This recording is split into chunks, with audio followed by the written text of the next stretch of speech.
Hello there.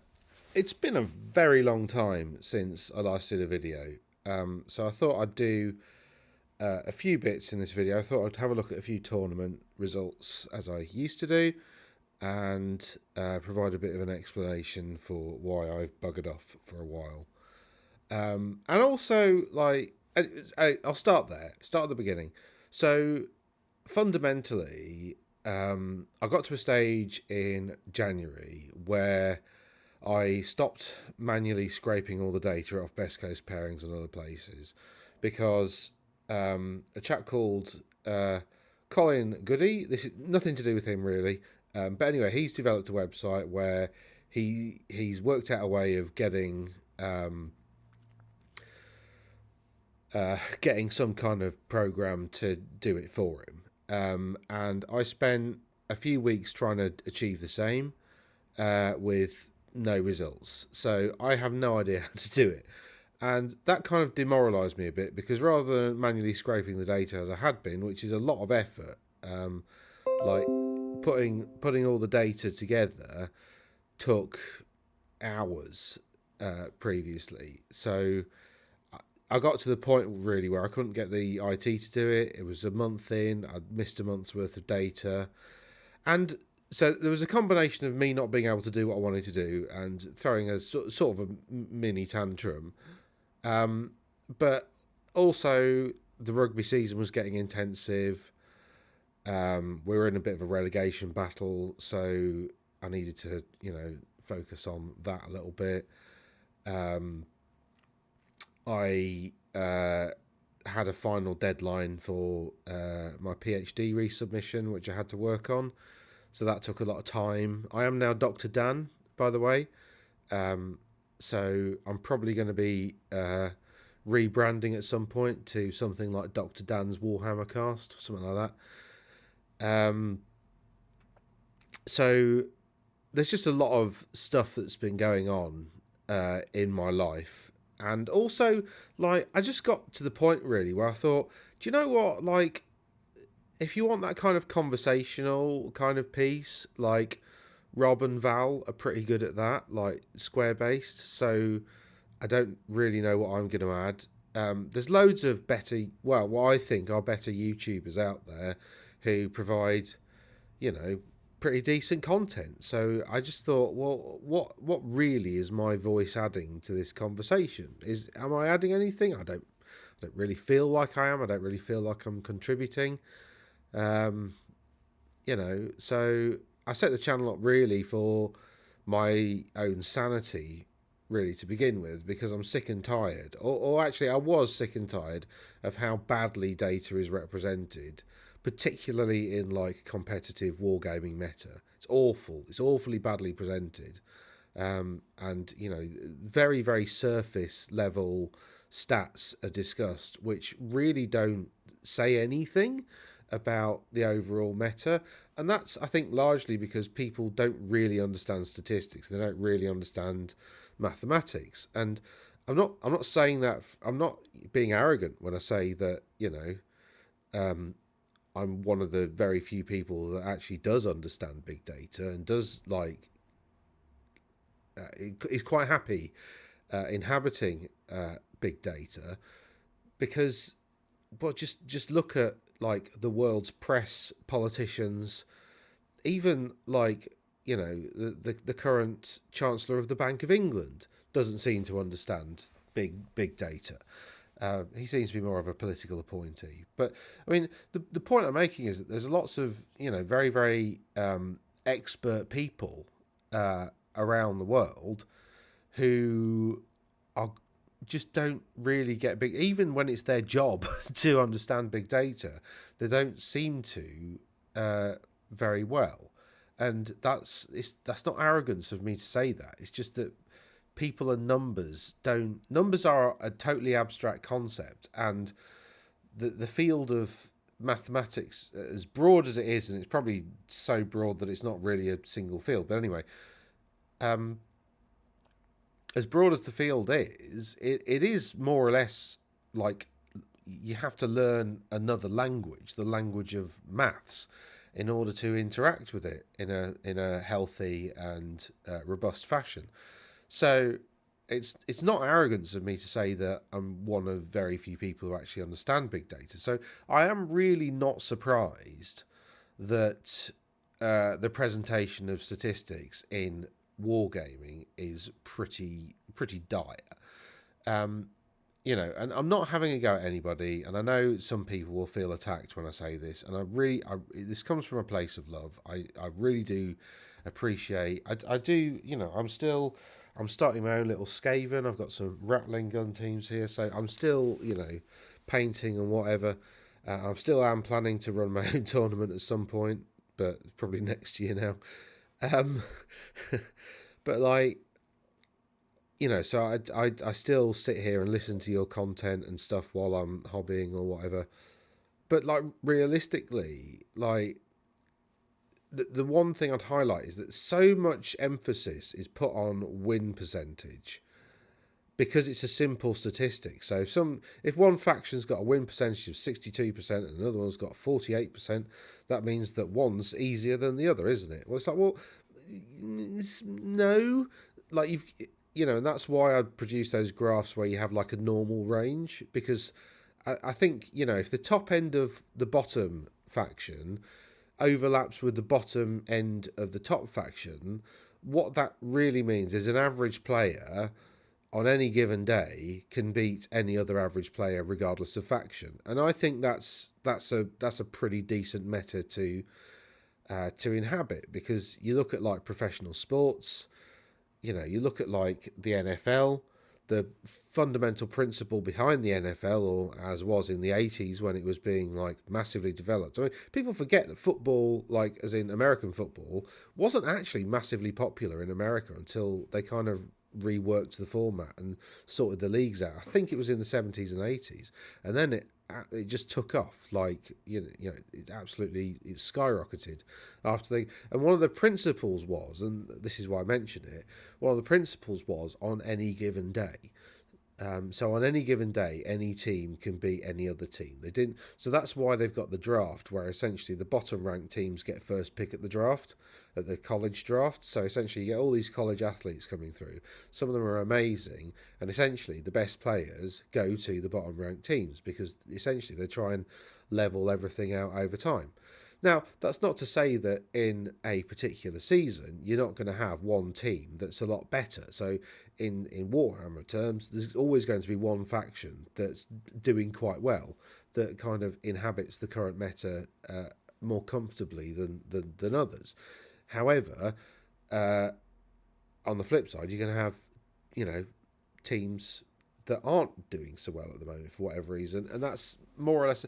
So to me, that's a kind of a competitive, sort of reasonably happy place to exist. And if you're like, if you're a fan of the overall, like if you're a fan of, I'll talk about rugby because I know rugby a lot better. But if you're a fan of rugby, right, and if you're a follower of the Premier League in the UK, or whatever, then that there are some teams that are doing better than others at the moment.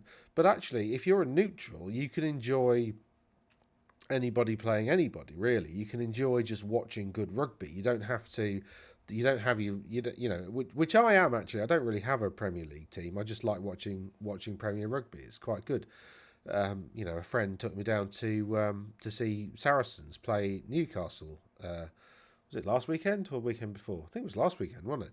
Which was really nice because, I'm a neutral. I didn't really support either team. It was just really nice to see, what Sarries and the Falcons were doing to kind of counteract each other. So, that was. So actually, as a neutral, like, I appreciate the fact that stuff is quite close, and that, any team can beat any team.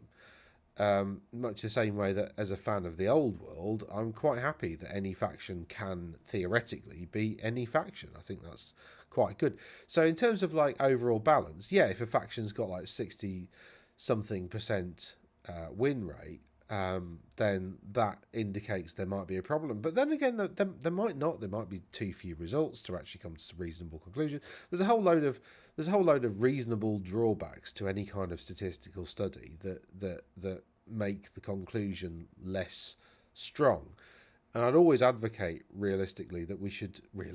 always advocate that we should really try to be as dispassionate as possible when discussing numbers, and not let our tensions get, inflamed.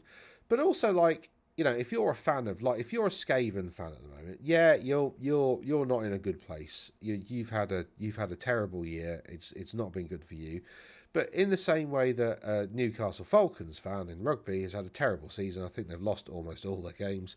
They've conceded loads of points. It's been a horror show of a season for them. So as a neutral, you're like, oh, that's unfortunate, but I'm sure they'll rebound and sort themselves out next season. And if you're a dyed in the wool like Skaven fan, you're going to be pretty disappointed with where they are in the current meta. But that's not to say that things won't change in future. Now, the frustration is always with essentially the league organizer in any sport. If there's something that seems unfair, it's always with the league organizer. So, like, at the moment, rugby in the UK is in a terrible state, club rugby, because the RFU, which is the league organizer, don't care about it. They care about the England national team results, and that's pretty much the only thing that they've decided they're going to be judged on. So they're putting everything behind the England national team, and have been for the past 20, 30 years. And as a consequence, the league structure has suffered quite significantly. League rugby in the UK is not in a healthy place right now. However, the England team, very, very healthy place. So there's a weird kind of dichotomy. Whereas, for instance, if you look at France, French club rugby is in a very good state because the French version of the RFU have supported club rugby quite a lot, and their logic is if you support club rugby, then the national team will eventually be very good, won't it? Because if you keep all your best players in France playing the French brand of rugby, then the national team is just going to get better and better over time. And there's two competing ethoses there. Now, in the case of Warhammer, and this is why I was talking about it, the kind of league organizer, as it were, the body that's occupying that metaphorical position are sort of the rules writers, but actually more so the design team at Games Workshop. And I say more so the design team because essentially how the model making process works, right, this is my understanding of it. I don't have a very good understanding of it, so I'm going to couch that already. But my understanding of it is basically somebody makes a cool miniature. Somebody designs a cool miniature. They put it in CAD. They carve it up so it can fit on a sprue. They cast a die, whatever, and essentially the miniature, the product, the physical product design process takes place like ages before any of the rules writers get to look at the models. And then somebody's made the mini, somebody's done the design by drawing a picture of it, somebody's done a descriptive and narrative of it, and then ultimately when you've essentially got a packaged product, it goes to the rules writers, and they're then asked, write some rules for this, chaps. So they kind of come at the end. So what they've got to do is kind of get how the model interacts on the tabletop. They've got to get it so it feels thematic and it matches the narrative that's been supplied and it matches the aesthetic of the model. Okay, so they can't write a rule for this model has a great hammer when it's clearly got a tiny sword. Do you know what I mean? Like that's so they can't. So they're constrained by essentially the narrative, and that doesn't mean they can't write good rules. I'm just offering that by way of explanation to say that actually they're already compromised by the time they start to put an army list, whatever, together.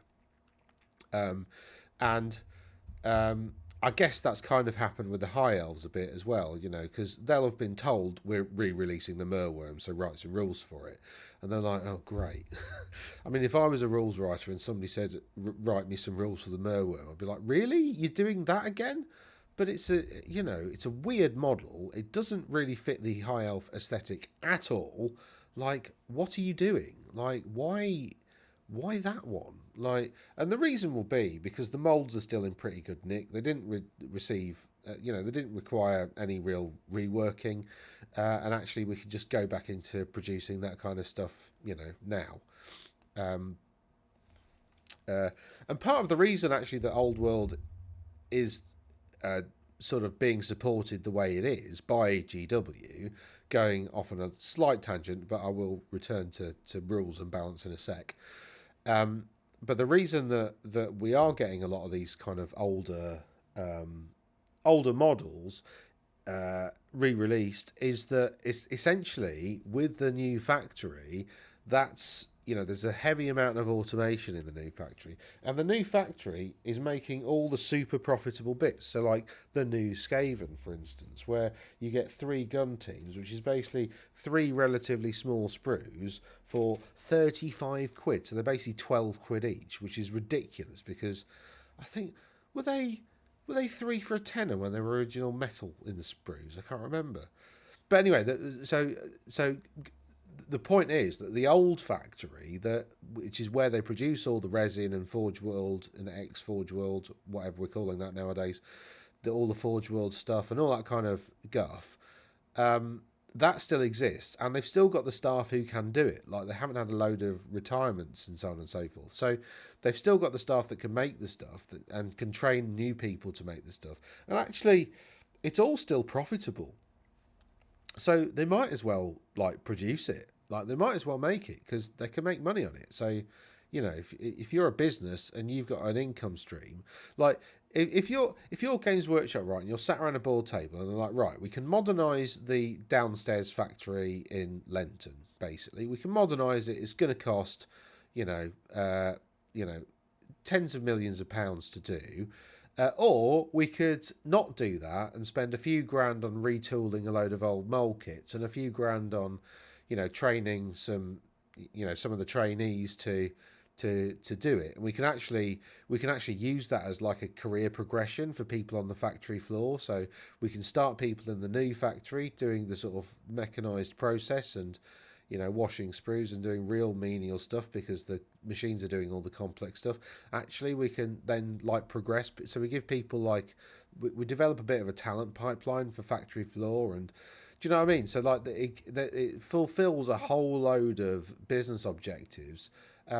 Notwithstanding the push for ESG style investment, actually giving your employees job satisfaction and a kind of a trajectory. Even people that's a big tick actually in your ESG ratings, giving all your staff a career trajectory. That's chef kiss of being a good employer. I mean, it may not be genuine, but if you're doing it, that's a big tick in an ESG investor's box, as it were. So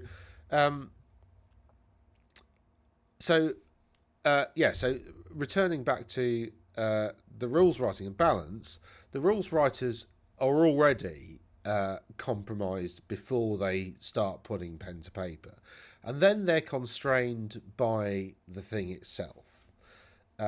So I am planning to actually do a very belated High Elf review, but I'll just I've built all my High Elf lists on my phone, apart from that one. This is a rubbish list, ignore it. I've got too many, whatever. So if we look at the Merworm, as a for instance, it's toughness 6 wounds, that's alright, 4 attacks is okay. It's 225 points, so you can have 2 of them, which is okay. You can't. You can have 2 of them, I think, in Leathern Seaguard because they're just rare, but in normal army you've got 0 to 1 if you've got a Seaguard unit. Anyway, they've got D3 plus 1 stomps. That's pretty good. I'd prefer D3 plus 1 to D6 any day because it's at least 2, and my dice rolls are normally quite bad. So two is better than 1 because I'm going to roll a 1. Impact hits D3. That's having both. That's really good. I quite like that. It doesn't have swift stride, but it does have movement 6, so it's going to be quite difficult to get it into the combat that you want it to get into.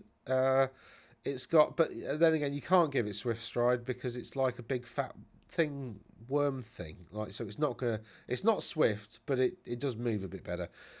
You're -2 to hit it from long range rather than -1.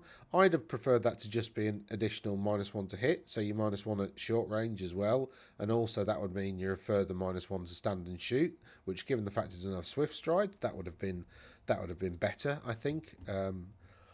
But hey ho, that's Abyssal Cloak. Apparently, the Abyssal Cloak only works from ranges of 130 yards or more. It's got this enfeebling cold thing, which is -1 strength in combat, which is, okay. Like, that's pretty good considering it's toughness 6, so that effectively makes it toughness 7 in combat. So it's a pretty tough beastie, which kind of makes up for the fact it's not going to. But as you see the point I'm driving at, because they've got this model, it's not actually very quick. It's not really going to be able to pick its combats because it's not very quick, because you can't give it swift stride. So how do you create value? Well, you make it super tough and actually quite hard to hit. So that's what they've done with it. It's got heavy armor, and that's it though. So it's got this toughness 6/7 and heavy armor, and no real other protection. It's got a pretty good breath weapon. AP2 on a breath weapon is very good, and then also any enemy unit is -1 initiative until your next start of turn phase. So in your turn, you move up, you breathe all over something like like Bretonnian Lance or whatever, and then it's just a pity that breath weapons, you can't march and use them. I'd prefer breath weapons to be like, I don't know, 2 or 3 uses per game, but you can march and use them, or just make them limited use, like 1 use only or something. But anyway, but that's an aside for another day. It's got this serpentine tail. It's got to make 1 of attacks. So it's got 3 attacks with the others and 1 with this. This one strikes last, but is strength 8, AP2. And then I think the other ones are just strength normal AP2. Oh no, AP1 armor bane 1. So actually not really as good as a dragon. So you've got, your Merworm that's 225 points. I mean, that's okay. They didn't have like, you can't select dragons, which I think is a bit weird. I think that was one of the things that I was most disappointed about. I was hoping for like some kind of dragon related faction, not Krace and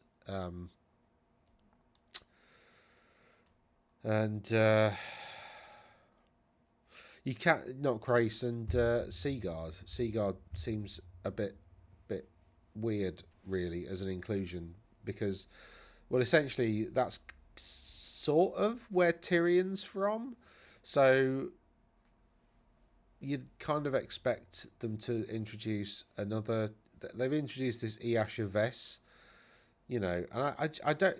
And again, going back to rules writing, somebody's made that Easha Vess model at some point in history, and now they've had to write rules for it. And now, because they've got a special character for Seaguard, and they've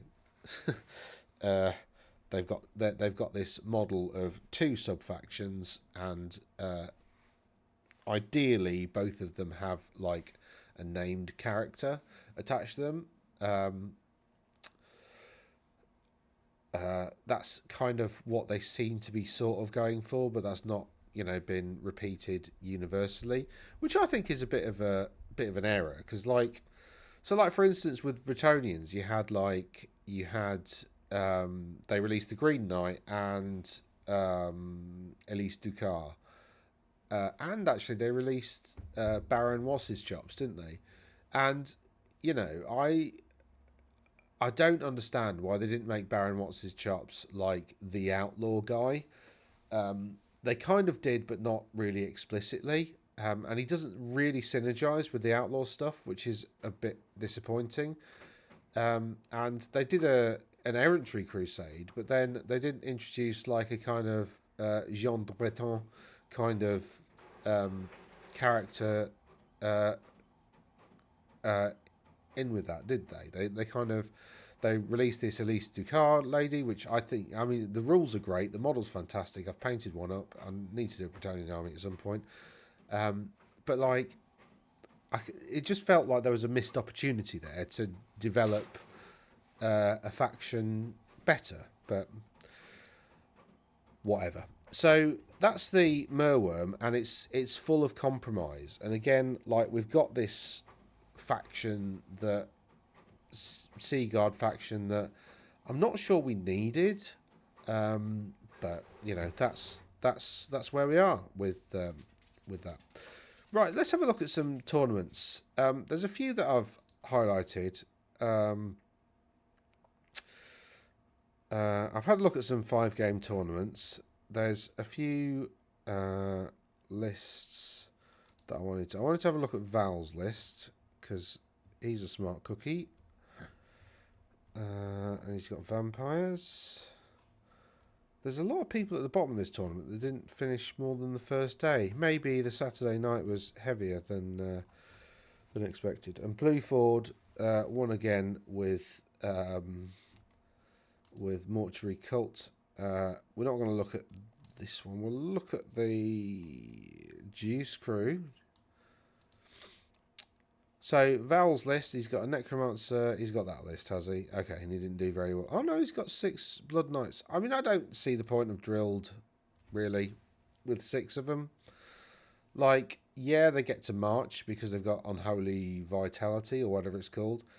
So yeah, you get to do like a 21-inch move, and then you get to charge from there. So there is a bit of play with that, but I don't know how useful that will be. His big block is Graveguard. I sense that's an error, because it's a lot of points in something that can crumble really quickly, and they're not that survivable.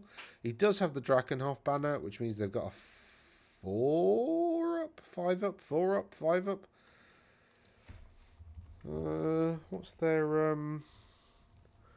What's their stat? It basically gives you +1 to your regen saves, but I can't remember whether they start off as a 5 up. Oh, they're a 6, so they've got a 5 up regen with that. So yeah, interesting though. James came third with. Was there anything weird in this? No, he's got a big. Well, I say big. He's got 38 orcs with warbows and the spider banner. Typically, you see like 100 goblins with poison attacks being an absolute menace, but James has gone for orcs. Still, 38 is pretty decent, and they're skirmishers, so you know they're probably all going to be shooting. So I think he's maximised that as much as he can without compromising the rest of the list, which is pretty good. He's got a couple of Night Goblin big bosses, but no on giant cave squigs, and he's got some mangler squigs, which is interesting. So I wonder if they all kind of roam around together as some kind of annoying big bouncy red mess. I don't know. And then Bleaford won with, he's called it Khalida. So he's gone on foot, Cloak of the Dunes, and I've got the Khalida model. I put it on a dragon though, because dragons are cool. On foot. She's supposed to be on this like gigantic necro serpent, but I couldn't find a model that I liked, so I just thought, I'll bugger it, I'll just put it on a dragon. Cloak of the Dunes and Elementalism. Okie dokie. And he's made her a level 4 wizard. Now that's not lore friendly. She's not a wizard at all. Then you got High Priest Amenhotep. Is she? Actually, now I'm saying that, I'm thinking of Total War Warhammer 3 right now. I can't remember whether she is or not. I've not done a campaign with her yet. In 3, I did in 2. I took over the world with her in 2. Amenhotep, he's got another level 4. He's got a Mortuary Priest as Battle Standard Bearer with the poison attacks amulet thing. So presumably he's got a big unit of archers down here to be poisoned. Yep. He's got some skeleton warriors, the usual stuff. He's got some skirmishers instead. I mean, you know, you might want to take 5 Tomb Swarms instead of these 2 little units. I don't see really what they're going to do. Special units are listed before core for some reason. Oh, and he's got 3 Necrosphinx. Oh, How good. And 2 Tomb Scorpions. Did I see another one somewhere? No. And he's got the Tomb Swarms because basically you can hurt them and give yourself bonuses to cast. And then, of course, you can resurrect them next turn anyway. So that's Blue 4's list. It's very, very, very competent Mortuary Cults list. That's going to be a decent challenge for anybody. Russ Veal won the Old World Grand Tournament. I've waxed lyrical about how jealous I am of Russ Veal. And I'm not surprised he's won. He's a clever boy, and I bet his army was painted amazingly as well. Andy Lamb, his army is painted amazingly. I saw that at another tournament, and it was just absolutely beautiful.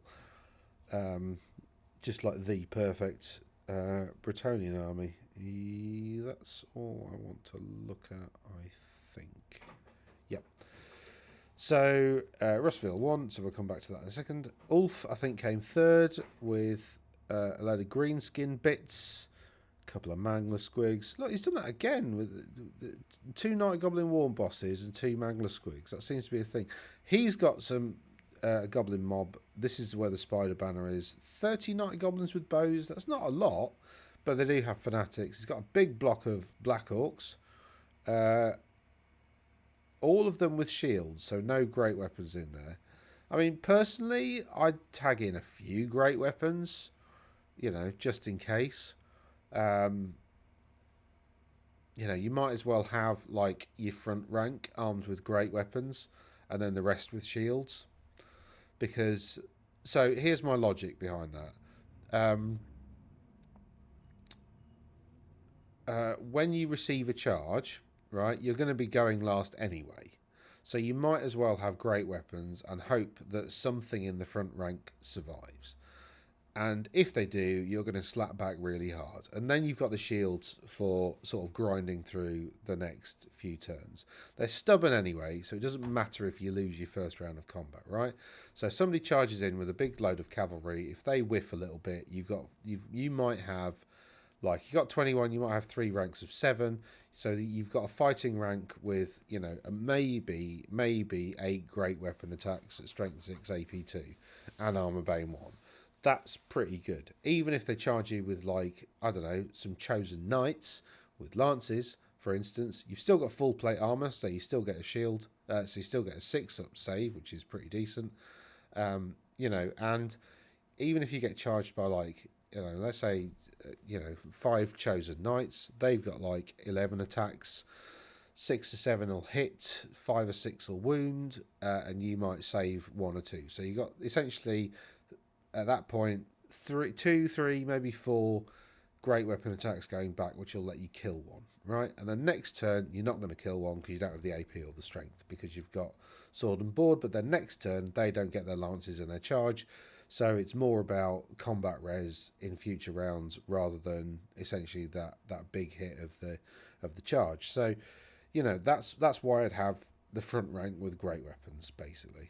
Because also what it means is shooting, you just take the majority model in the unit. So against shooting, they've got to kill, basically 8 of them before you don't get the benefit of the shield. And that's quite challenging. Anywho, and then of course you got the war boss on with them, Trollhide Trousers, Talisman Protection. So, and Giant Blade, actually, didn't think the Giant Blade was very good. I don't think it's worth its points.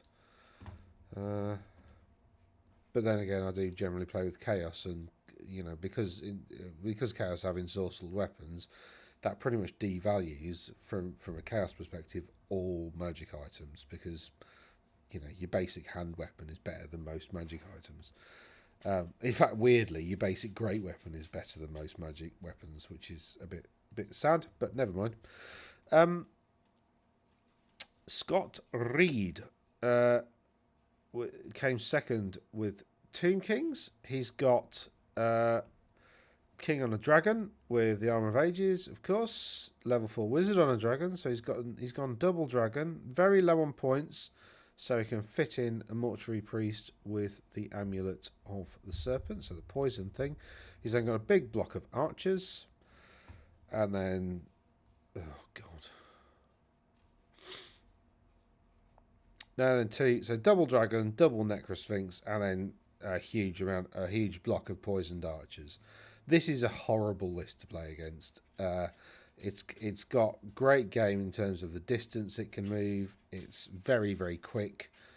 And it's going to be in your face with 4 big beasties pretty quickly and overrunning your position. So this is a very aggressive. Poison and Dragon is the name of the list, and that's exactly all it is. It's Poison and Dragon. So that list is a really difficult one to face down. Mainly because the Necrosphinx are just so good. Remember, these are 30 points cheaper than the Merworm, right? I don't actually have any in my army, but like the 30 points cheaper. They've got 1 more attack. They've got the same wounds, same toughness, 1 less strength. But then they've got more stomp attacks. So the Merworm they don't have the impact hits, but they do have Swift Stride. And they've got stuff like Soul Reaper, so you can pick a character at the start of the game, and then it gets benefits against that. It's got the Undead rule, which means you can heal it. Not a lot, only 1 wound a turn, but still. You can heal it. That's pretty decent. It's got Indomitable 2, so it can lose combat by 2 and still not lose any wounds. And then it's got a 5-up regen and heavy armor. So, the Merworm only had heavy armor, remember? Its cleaving blades have Killing Blow, which is way better than Armor Bane 1. Killing Blow, not Cleaving Blow, right? That's it's Killing Blow's so much better than Cleaving Blow. And then it's got it can take may make 1 additional attack, so it's not even like the Merworm, which has 1 attack and then 3 with the other. This one, its 5 attacks are kept for the other weapon, which has Killing Blow, and this one gets an additional attack for this thing, which is Monster Slayer Strike Last, Strength plus, so Strength 10, AP 4, Killing Blow, Monster Slayer Strike Last. So all of that for 30 points cheaper, and you just look at the High Elf Merworm and just think, well, what the, why is this 30? This is amazing, this Necrosphinx thing. Like, it's too cheap, which is why you're seeing absolutely loads of them. I reckon if you made the Necrosphinx 225 like the Merworm was, you'd still see as many. There'd just be less in other stuff. Like, I bet any money, because that would still be good value. But anyway, Scott Reed's taken advantage of it. And then Russell Veal has gone with Chaos. Good lad. I like it. Chaos are my favourite faction. So he's gone Triple Dragon? No, he's gone Demonic Mount for the Sorcerer Lord, which is actually fairly smart because it gives him more points to spend on this. So he's got a Nurgle Dragon. He's gone for Magic Res 2, 2 Favours of the Gods, and Talisman the Carrying Crow, which is basically you get poison attacks for the whole model. He's gone for a Flail, which is actually fairly smart because it gives him AP2 all the time, but it gives him basically strength 7 in the first round of combat. Don't have to charge to get the strength bonus. It's just the first round of combat. So actually that's pretty good because you don't mind if you get charged then a little bit. And then he's gone for Talisman of the Carrying Crow, which is poison attacks for the whole thing, and also a 5-up regen. So he's basically got a 3-up armor save. He's then got a 5-up ward save, which is inbuilt, and he's got a 5-up regen. And you've got to re-roll 6s to hit against him in combat because of the Mark of Nurgle. So yeah, and then his Magic Res 2 as well, which helps to stop people get magic missiles off at him, or particularly nasty magic missiles off at him anyway. Or actually, I think that the main reason I think it's actually cleverer than that, because you think there's that spell. Oh, is it? Who am I gonna? They've definitely got it. Is it elementalism? What is it called? No, it's illusion, isn't it? It's yeah. Miasmic Mirage. So this one, basically, you can't march or charge and -2 move. However, it does cast on 11. So if you're casting that on somebody who's got magic res 2, that's effectively makes it a 14. Sorry, a 13, which is it's actually quite difficult to cast. Even if you are a level 4, right, you still need to roll a 9 or higher on 2d6, which is sort of like rolling a 5 plus. Whereas getting an 11, you need a 6, which is like getting a 3.5 plus on one dice. So, like, that's to stop to uh, to mitigate against the potential ramifications of having that illusion spell cast on it. Brazen Collar makes an awful lot of sense. The Sorcerer Lord wouldn't have to bother with that because it's got level 4 anyway, so it doesn't really need, it could just dispel it. We've got the Crown of Everlasting Conquest here, so again, this one will have a... I don't think Demonic Mount adds to your save, does it? So I think they're going to have a 5-up save, 5-up inbuilt ward, and then a 5-up regen. He's got Battle Magic, Favour of the Gods, an Infernal Puppet. I forget what that does. Is that the one that's... Is that the negative one? I think that might be the negative one. Yeah, enemy wizards within 24 inches must roll an extra d6 and discard the highest result. I think that's a great item, actually, because it just shuts down enemy magic. Like, it just makes it so much less reliable. So you combine that with the Brazen Collar, and that Chaos Lord supported by the Sorcerer Lord is just going to go anywhere. Like, there's nothing stopping it, really. So the rest of his list, what's he got to kind of support this as like the main threat in the army? Well, he's got another dragon as well, of course. He's got the Warpfire dragon. So he's got a kind of double dragon thing going on. He's given it a level 1 wizard level, which, you know, okay, whatever. And he's given it demonology. Presumably for the magic missile, I'd guess. Because demonology's got a better version of Fireball. It's basically Fireball, 2d6 strength 4 hits. However, it's better because it's AP 1, whereas Fireball has no AP. I'm not sure, actually, whether it counts as flaming. So let's have a look. Summoning. No, 2d6. So the Fireball is obviously flaming. So, yeah, whatever. It's got a little unit of Warhounds. He's got Knights, just Knights. He's got some Knights of Nurgle with the Banner of the Baying Hound. I forget what that does as well. They don't get a magic thing. This is not my tournament list anymore, by the way. It was just an idea for one. I just need a bloody banner, don't I? Hold on. Let's add... there we go. What did he have? What was it? Banner of what? Oh, it's because it's thingy, isn't it? It's interesting. So watch this video when he was reviewing Chaos. And he said because his list basically all fits into Heralds of Darkness anyway, he's probably going to go for Heralds of Darkness because, you know, why wouldn't you? Banner of the Baying Hound. Vanguard. Oh, that's very good, isn't it? So he's got a unit of Nurgle with Vanguard. So he can make a 7-inch move, and then he's got a 16-inch threat range. So it's still only 23. So there's no turn 1 charge with this here. But, yeah. We've got a Chariot of Tzeentch. Bit of counterpunch.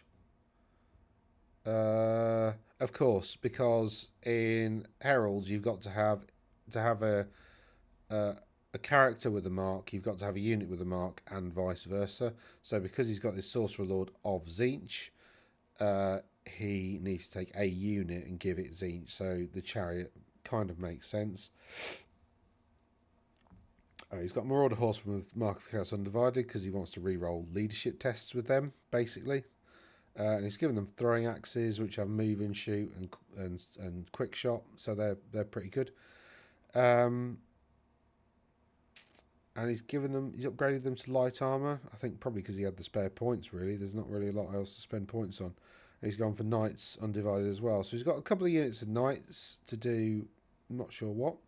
He's got a unit of warhounds. I'm not really sure what the rest of this list does, to be honest. I think it's mostly around the dragon, and these kind of run around and mop up little units, and the dragons head for the big threats, basically. I think is how this works, but I'm not sure. But it looks pretty effective, to be fair. Right, let's have a look at this tournament. The reason I wanted to have a look at this tournament is because the top 5 players, it's a 5-game tournament. Only 28 people turned up, which isn't massive. Well, it's a decent figure, but it's not massive. But the top 5 were all high elves, so I thought it'd be really interesting to see what's happening with the high elf meta. Now they're all down as high elf realms, and remember, BCP links with my Warhammer, does it?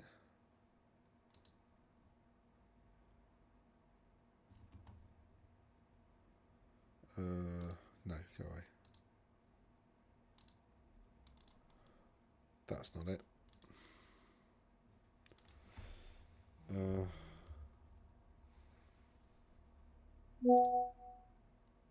fuck off. Why has it gone for that one?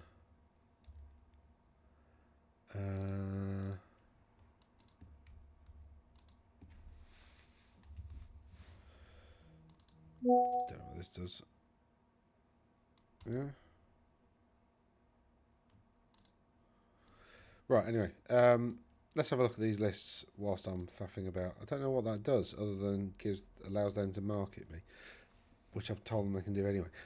Right, so this was this one that came 5th. Oh, I've clicked on a thing. I got distracted. Help! Dylan, Brian, Eric, David, Ivan. Okay. That's the linky things. Dylan. What? Dylan, Brian, Eric, David. Dylan, Brian, David, Eric, Ivan. What's it? Eric, David. Eric, David. Yeah.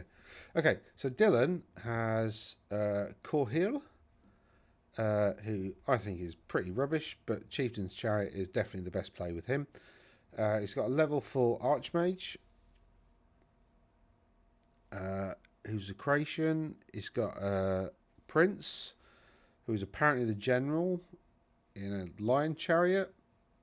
Some Woodsmen, which everybody was raving about to begin with, but you know, if you think about it on reflection, they're actually not that good. Strength 4 Warbows, it's not broken at all. It's still got no AP, so like what? They're not, you know, it's nowhere near as good as being poisoned. It's not like you can take 80 of them and give them poison, is it? Like, that's the current broken thing.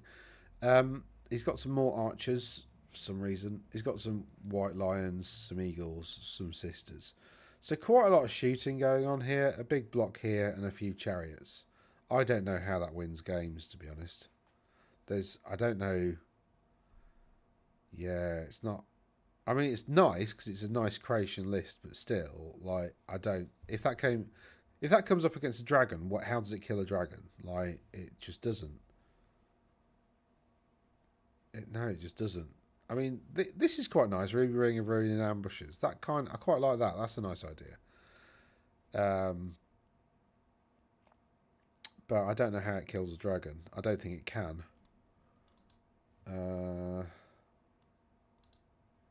He nilled his 3rd game against Miles.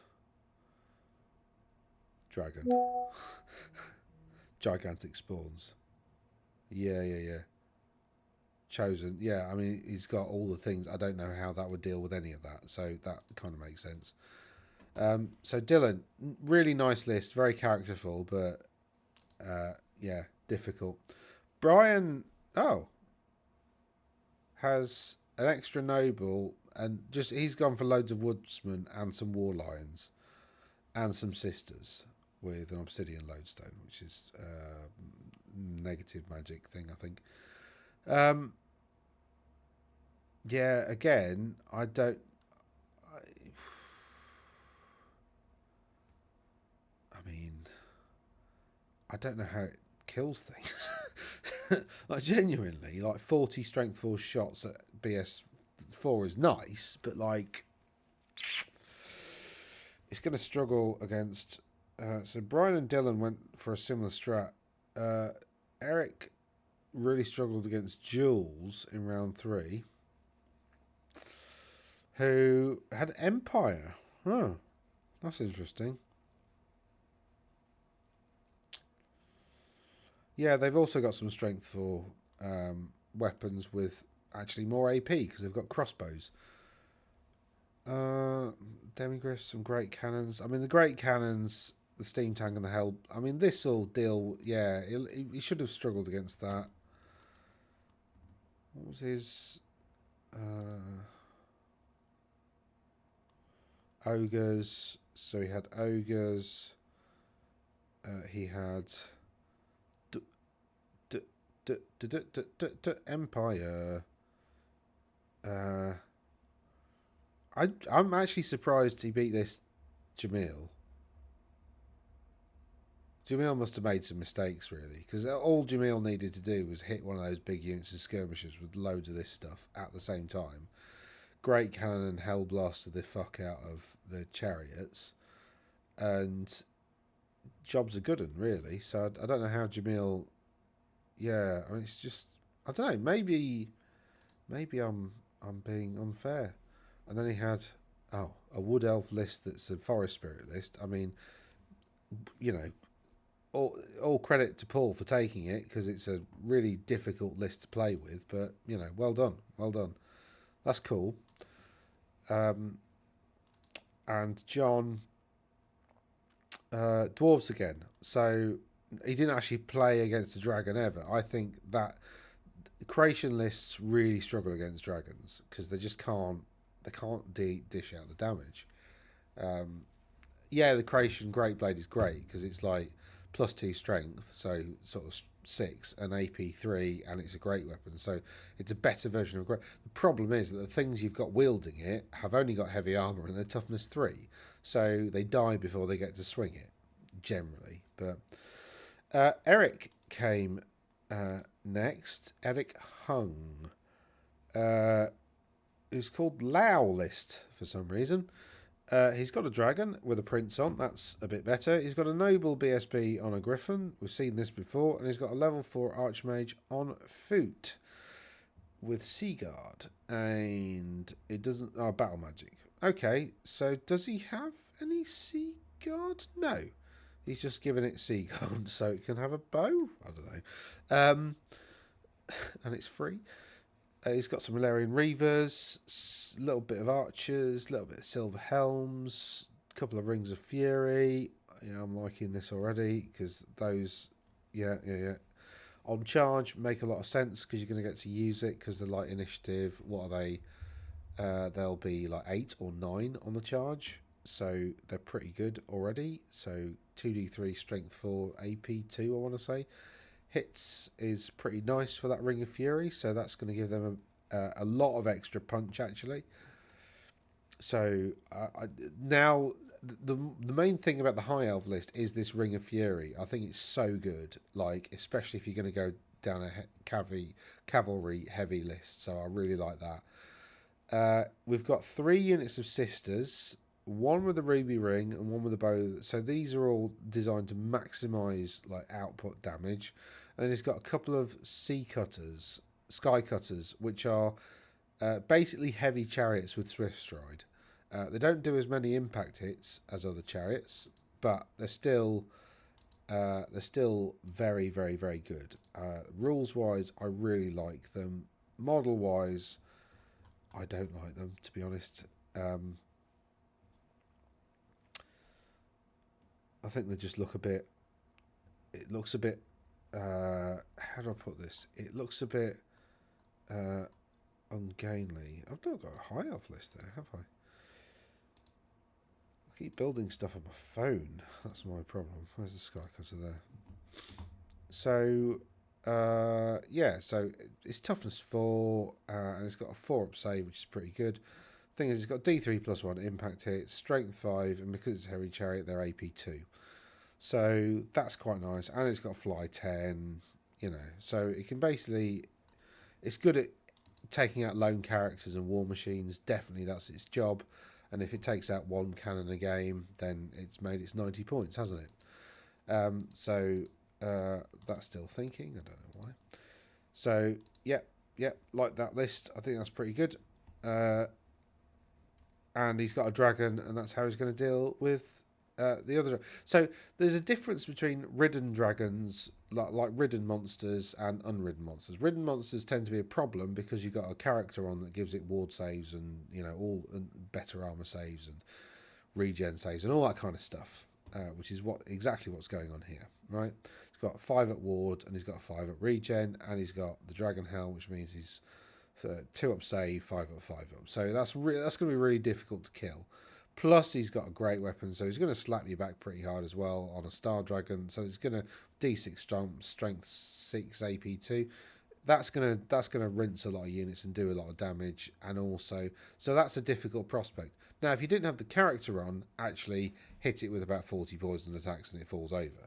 So it's not that the unridden monsters aren't a massive problem, apart from if they've got a regen save or something like that, because that gives a bit of extra survivability. But yeah, so it's a different challenge. So coming up against one of those other lists with like 3 Necrosphinx and a thing on a dragon, well, this goes into the thing on the dragon, and the rest of it can probably deal with the Necrosphinx.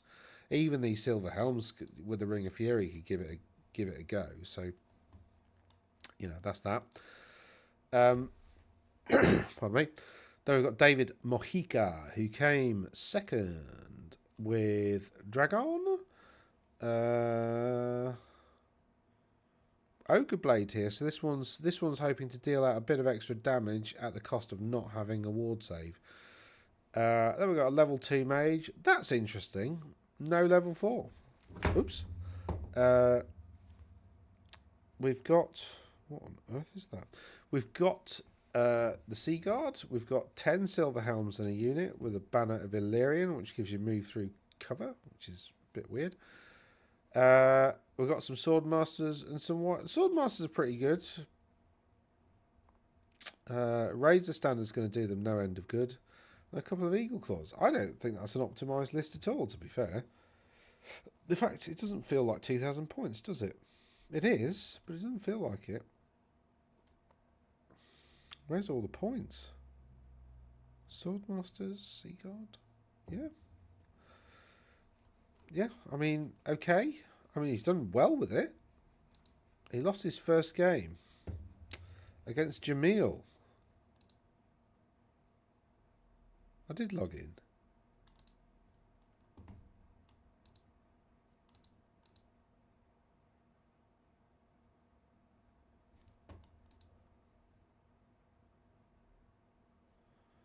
How bizarre. And what did Jamil have again? Was he Empire? Yeah. Yeah, I could sort of see it struggling a little bit against that, but I'm surprised he lost. And then, anyway, Ivan. Congrats. Who won? Mountain Blade Dragon Lord.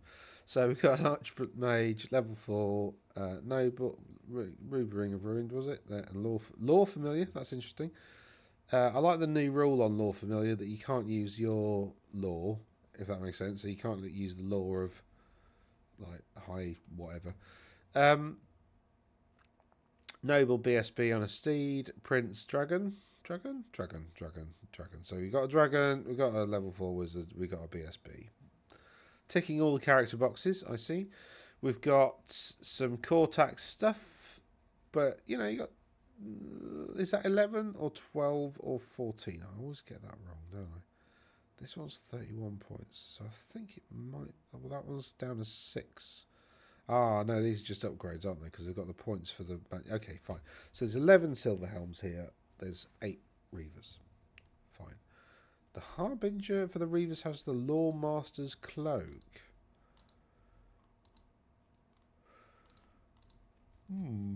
What does that do? Oh, pardon me. 4 up ward against magic missile. That's actually very clever. I like that idea, actually, because they're the ones that are going to take a Ruby Ring of Ruin, aren't they? So that's quite smart, actually. It makes targeting them a difficult challenge. You've got to hit them with shooting weapons. Then we've got Dragon Princes, 2 units of 6. I really like Dragon Princes. I think they're great.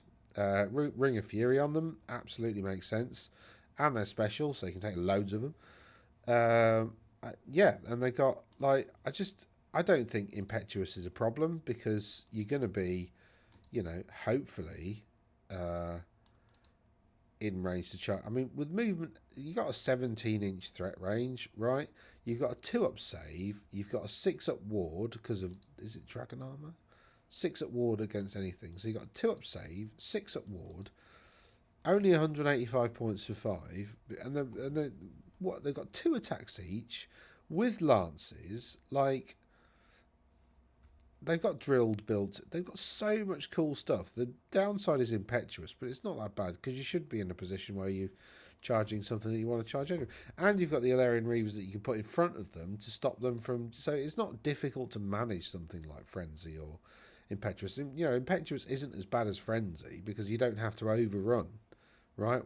Or pursue. You can choose to do something different and change face or whatever, which, that's the massive downside in my experience of Frenzy, because you just lose control of your army as soon as you hit combat, because it all just goes wherever your opponent has directed them, which is a bit of a problem.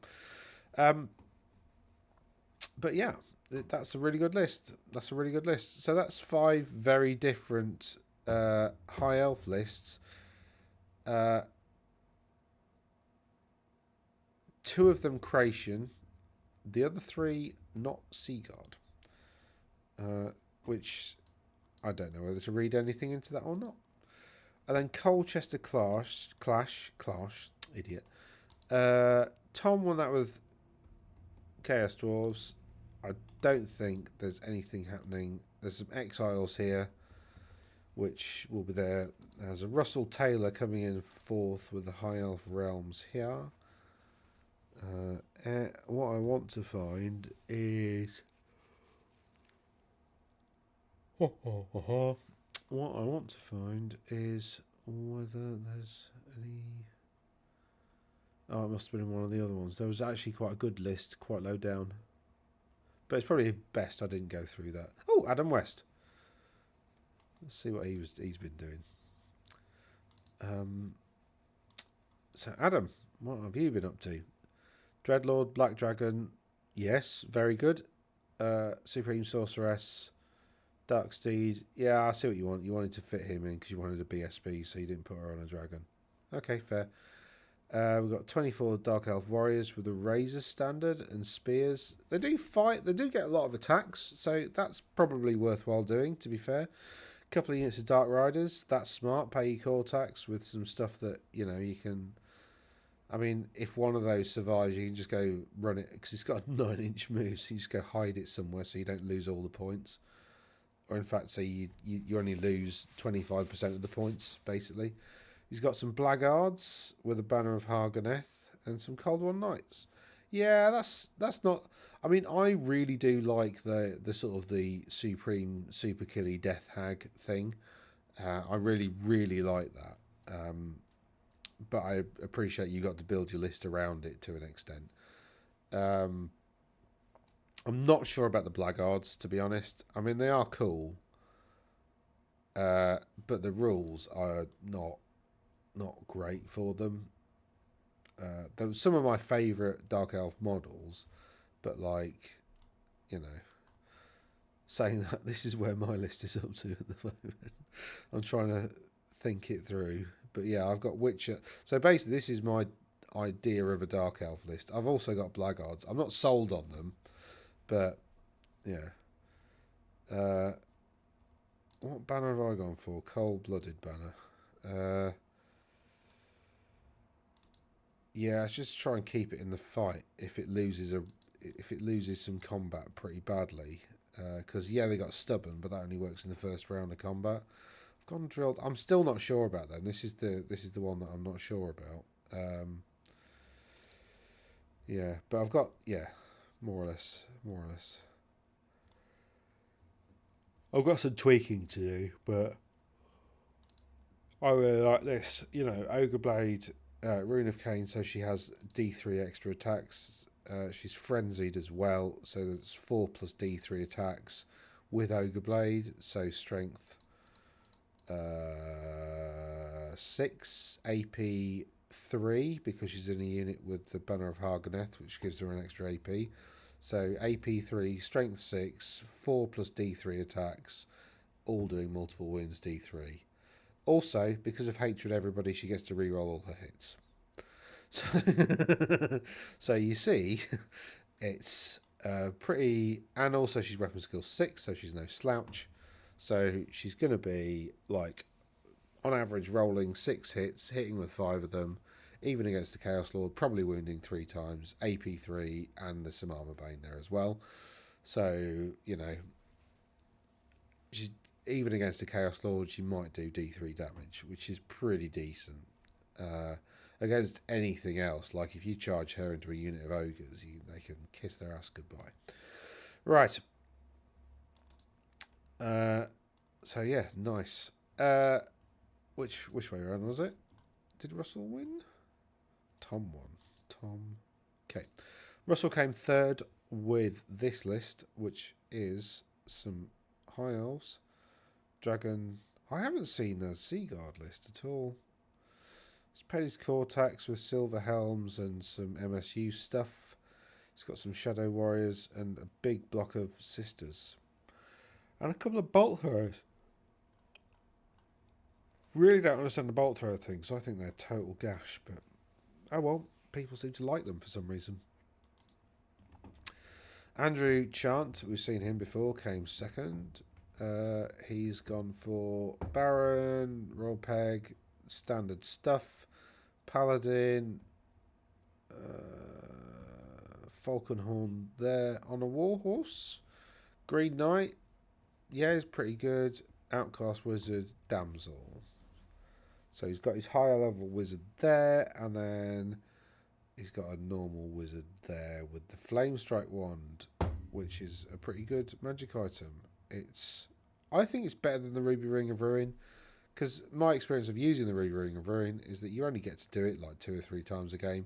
So having something that's miles better for one use only actually isn't. I don't think it's that much. I think that's better. But anyway, we've got some Yeoman Guard. I quite like the Yeoman Guard. I think they're one of the best infantry units in the game all round, particularly in terms of value for money. We've got some mounted yeomen who are, again, value for money wise, are probably the best light cavalry in the game because they're so cheap and they've got all the cool abilities. They're not the best points disregarded, which are probably hobgoblins, Chaos Dwarf hobgoblins. But they're very close because they've got all the skills and they're only slightly worse. But they're loads cheaper. Then we've got some Knights of the Realm, we've got some Peasant Bowmen, we've got only 6 Pegasus Knights, which is alright, and only the 1 Bombard. So that's not a terribly spawny, horrible Exiles list. In fact, it's pretty reasonable.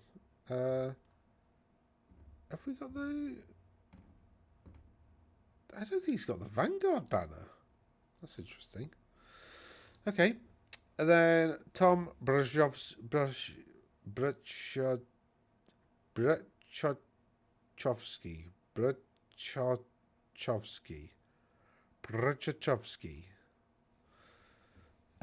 Maybe. I've probably butchered that. Apologies, Tom, but congrats anyway. You got Bale Taurus. Nice. Love a Bale Taurus. The rules for it are freaking fantastic. Sorcerer Prophets are probably the best character in the game. Just in case anybody isn't aware, I absolutely love them. because they're toughness 5, which is pretty. It doesn't really matter because you can put it on a Bale Taurus. Anyway, they got 3 wounds, 3 attacks. It's a level 4 wizard. It's also an engineer, so you can leave it near your war machines and do cool stuff with it. Plus, it casts spells. Plus, you can stick it on this thing called the Bale Taurus, which gives him toughness 6 now, and now 7 wounds, so pretty nasty. It's also got tons of cool special rules, including Born of Fire, which means it's got a 3-up ward save against flaming attacks. And then also, it's got Blazing Body, which is the start of every combat phase. Every model in base contact takes a strength 3 hit. So it does sort of a few relatively weak impact hits at the start. But if you charge that, for instance, into some skeletons, then you probably kill 2 or 3 a turn just with that. And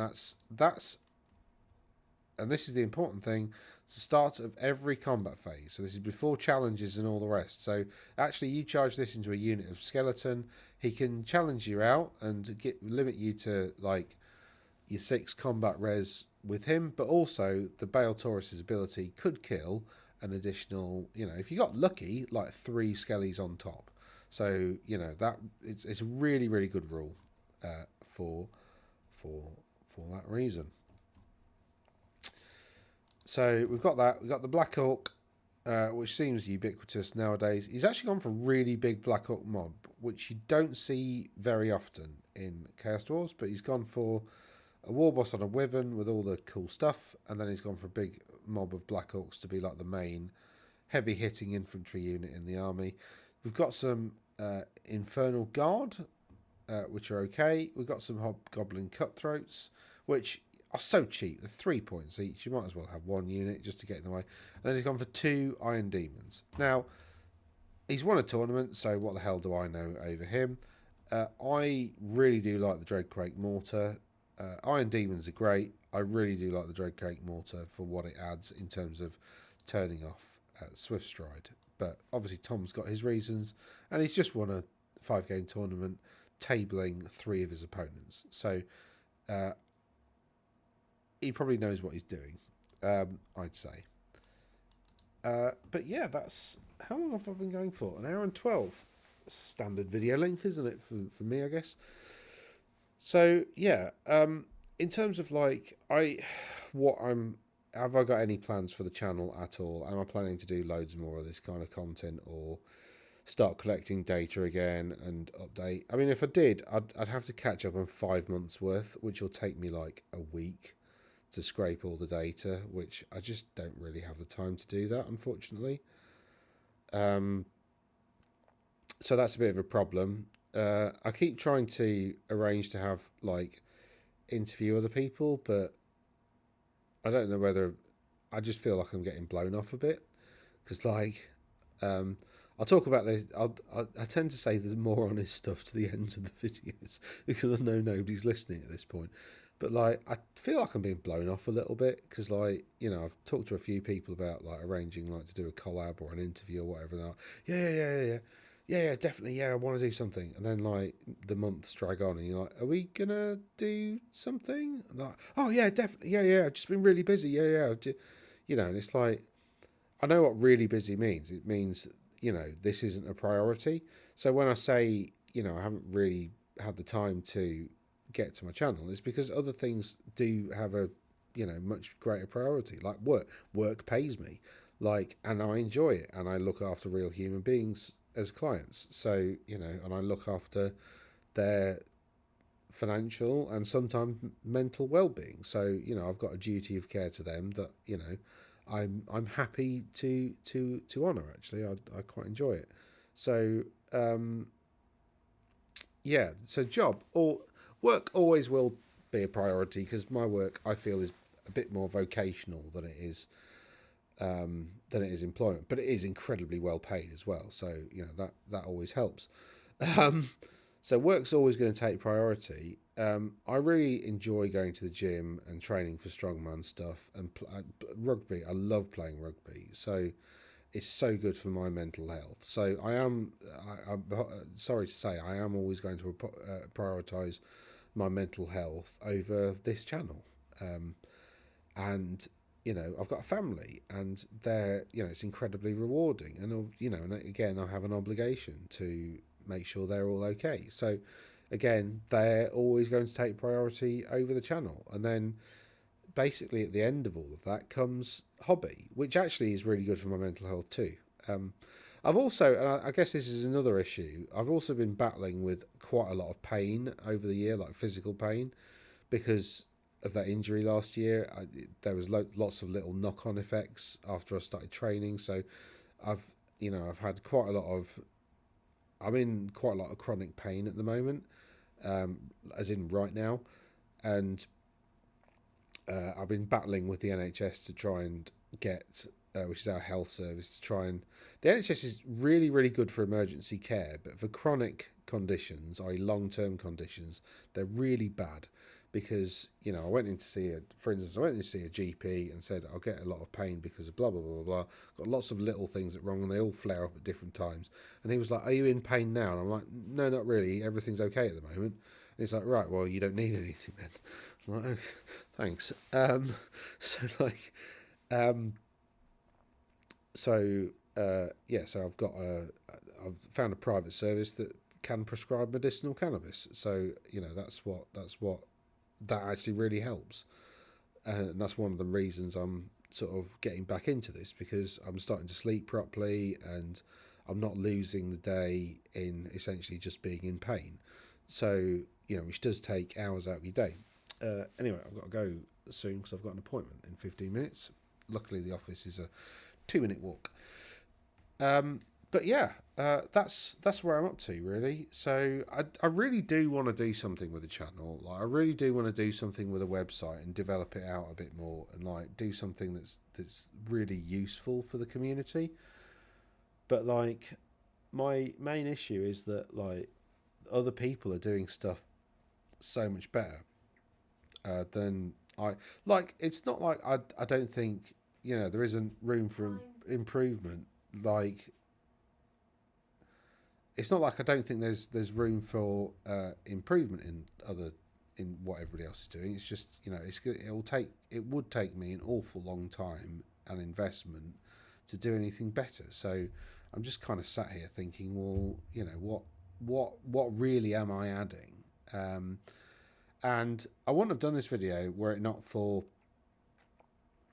um, 4 people reaching out to me over the last few weeks saying, "Where have you gone? What's up?" And I told all of them, I just don't feel like I'm adding anything.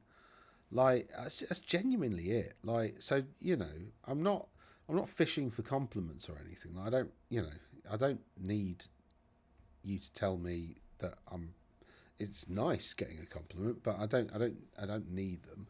But like, I just I don't see really what I add, other than I'm a bit more of a deep thinker than a lot of the YouTube content about Warhammer is quite surface. There's not a lot of depth, which is pretty normal. I mean, people can't deal with nuance nowadays. If you look at like the political discourse, for instance, it's all very fractious and all very surface and all very all very shallow. Um, and that's essentially the complexity that people want to deal with nowadays. It seems there's no real room for nuance or forgiveness or anything like that. So you know um, I could wax lyrical at length about politics and the state of the world at the moment. Or certainly the Western world. I think the rest of the world is pretty much the same as it has been, but the Western world has certainly declined quite significantly over the last 15 years because of socio-political events. On all sides of the political aisle, I'm afraid. Um, and the alternatives to the traditional political parties are possibly worse. So we're in great shape in the Western world at the moment. Um, uh, but because of that, like, people want simplicity, and so that's why YouTubers who do quite surface Broad but surface content seem to do quite well, and those that go into real depth don't do as well. It's just it's just true. Like you look at a channel like Mr. Beast, for instance. I mean, his is got loads and loads of followers, and his is incredibly superficial. But it's that simplicity that people crave, I think, and these guys give them that kind of superficiality, which appears simple. I would argue sometimes that some of the content, however, is what you call a reductive fallacy, in that it's simplified to such an extent that the simplified message, is so far removed from the truth that you've created a fallacious statement, which is a wrong statement. That is your simplification of the real complexity is doing a disservice to the person that you're delivering the simplified solution to, because it's so far away from the truth that it might as well be a lie. But anyway, I've gone on for too long, and I've only got 10 minutes to my appointment now. But yeah, I mean, let me know what you want, really. I mean, I'm quite happy to do videos. It's just nice to get a bit of a steer on, what people are interested in, and what you want me to bollock on about for between 1 to 2 hours, or whether you want me to go for a bit longer, because I could quite happily talk for hours and hours and hours. Although the problem is I'd start talking about politics and sociology and that kind of stuff, because that's kind of my real interest. Well, I say politics. Politics isn't my interest. Policy and fixing problems is my interest. But anyway, I've talked for too long. I wish you a very good day wherever you are, and hope to see you again soon. Toodaloo.